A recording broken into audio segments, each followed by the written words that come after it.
Kakaiba yung pakiramdam.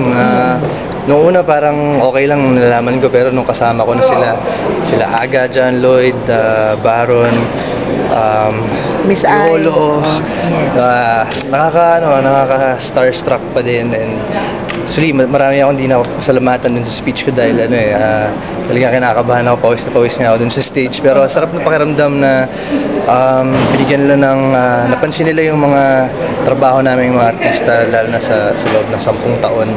And napaka-sarap ng pakiramdam na napapansin nila lahat ng mga paghihirap namin. Sino pa sana yung mga gusto mong pasalamatan na hindi mo nabanggit? Siyempre, Regal Films, napaka-importante since halos lahat ng pelikula ko sila yung nag-produce.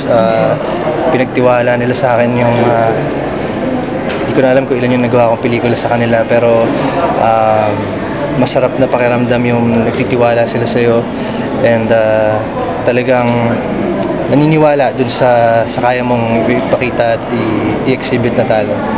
Isa rin sa dila na pinagpawisan ka, niloko ka na ikaw daw bagong inspirasyon yan. Oo nga, magkatabi kasi kami sa upuan, simula pa lang. So, nagkukwentuhan na kami dahil medyo mahaba yung program. So, kami lang dalawa yung magkausap doon. Kaya, first time to talk and to nakatabi ba siya? First time. Kamusta naman si Miss Ai? Saya, kahit na mahaba yung program, di ako napagod kasi marami siyang mga kwento, tapos masayahin siyang tao kaya nakakatuwa.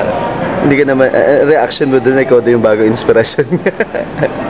Hindi ko alam kung anong pakiramdam ko, pero nakakatuwa na, alam mo yun, na nabanggit niya pa yun dun sa speech niya. Hindi ko lang inaasahan, kaya medyo na parang may awkward lang na pakiramdam dun sa stage, pero okay naman. Are you looking forward to work with her?